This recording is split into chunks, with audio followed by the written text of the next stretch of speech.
안녕하세요. 오토플래너 렛미인 대표 김태용입니다. 오늘은 차량을 구매할 때 어떤 방식이 나한테 가장 적합할까 라는 주제로 영상을 찍어 보았습니다. 차량을 구매하는 방식으로는 첫 번째가 할부, 두 번째가 현금 일시불, 세 번째가 렌트, 넷째로는 리스, 크게 이렇게 네 가지가 있는데요. 어떤 상품이 제일 좋은 상품이냐라고 물어보신다면 그랜저가 좋냐, 카니발이 좋냐라고 물어보시는 거랑 같습니다. 영업을 하는 A씨한테는 당연히 그랜저가 좋으실 거고, 그리고 식당을 하시는 B씨한테는 카니발이 좋은 차량이 됩니다. 상황과 차의 용도 등 수많은 케이스에 따라 본인에게 맞는 방식이 있겠죠. 몇 가지 예를 들어 보겠습니다. A라는 사람은 직장을 다니고 있고 월 급여가 일정하며 선수금을 30% 정도 넣을 수 있는 능력이 있고 차를 한번 사면 한 7년 정도 탄다 이러시는 분들에게는 할부를 제일 추천드립니다. 선수금을 많이 넣었을 때는 넣을수록 금리도 낮아지고 차량의 감가상각은 5년 동안만 가파르게 떨어졌다가 이후에는 완만한 곡선을 그리게 되죠. 하지만 나이가 어리거나 사고가 많아 수가가 올라갔거나 또는 주행거리가 많으신 분들은 보험료와 차량 처분 시 중고차 가격으로 인해 할부는 좋지 않은 선택이 됩니다. 또한 차량이라는 자산을 취득함으로써 건강보험료가 오르게 됩니다. B라는 사람은 매달 돈이 나가는 게 싫고 이자 나가는 것도 싫고 차는 하나의 재산이다. 그리고 가장 저렴한 방법으로 사고 싶다.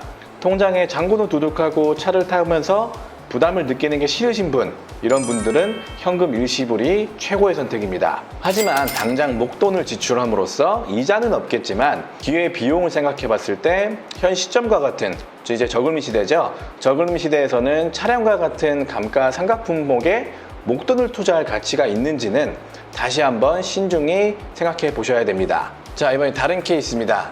C라는 사람은 매달 수입 금액이 안정적이지만 차량 구입 시 초기에 들어가는 비용들이 부담스럽고 자동차세, 보험 갱신, 정비 등 차량 관리하는 게 귀찮다 또는 차량 교체 시기가 4년 안팎이다 라고 하시는 분들은 장기 렌트를 추천드립니다. 하지만 보험 경력 관리가 잘 되어 있으신 분들은 오히려 렌터카 보험료가 더 비쌀 수도 있을 텐데요.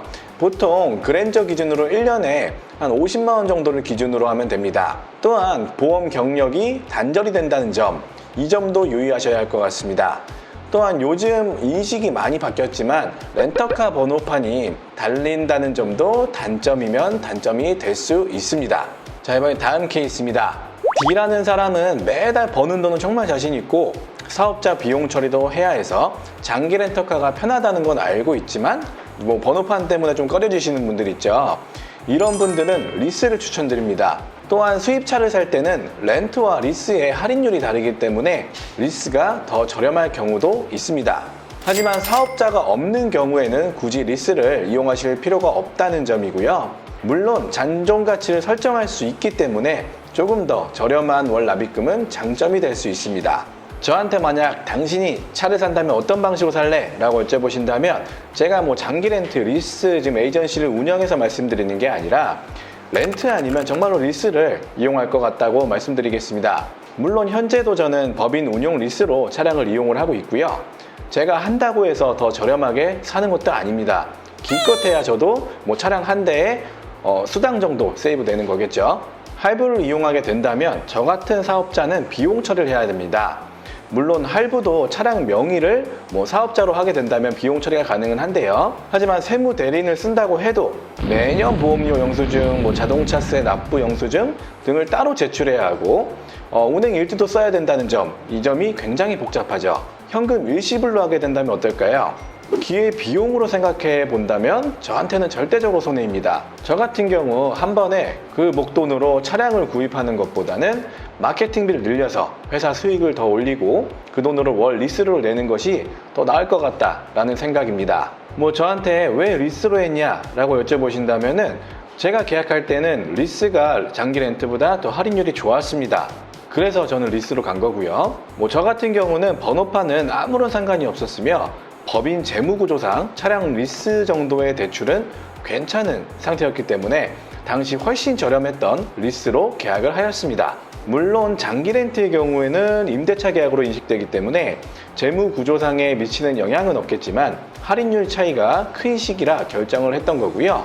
네, 뭐 이렇게 말씀드리면 그냥 장기 렌트, 리스가 좋은 상품이라고 말하지 그러냐라고 하실 수도 있습니다. 제 와이프의 경우 직장입니다.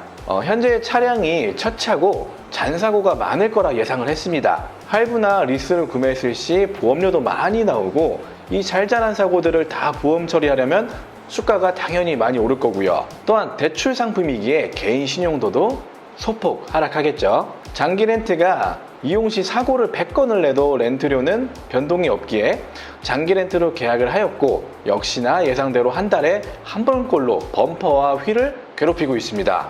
물론 사고 100번 내서 면책금 처리 100번을 하면 같은 렌트카에서는 렌트 안 해주겠지만요. 자, 저희 아버지의 경우를 한번 볼까요? 저희 아버지는 15년 된 에쿠스에서 이번에 겨우 차를 바꾸십니다. 아들이 장기 렌트 리스 에이전시를 하고 있지만 저는 그냥 일시불로 사시라고 했습니다. 차를 한 번 사면 10년을 타시는데 그리고 은퇴하신 후에 임대 수익 외에는 별다른 경제 활동이 없으시기 때문에 매달 지출이 있는 쪽보다는 이미 형성이 되어 있는 재산을 이용해 차량을 취득하시는 쪽이 더 유리하다고 판단을 하였습니다. 이처럼 무조건 어떤 상품이 좋다 나쁘다는 없습니다. 각자 맞는 상품이 있는 거죠. 이 영상은 할부나 현금 일시불은 알고 계시는데 렌트나 리스 쪽은 모르고 계셨던 분들에게 이런 방법도 있구나 라는 걸 알려드리기 위해서였습니다. 위에서 언급한 케이스에 자신이 어디에 속해 있는지 한번 생각해 보시고요. 현명한 소비하시길 바라겠습니다. 오늘 영상이 유익하셨다면 저희 렛미임TV 좋아요와 구독 버튼 한 번씩 부탁드리겠습니다. 감사합니다.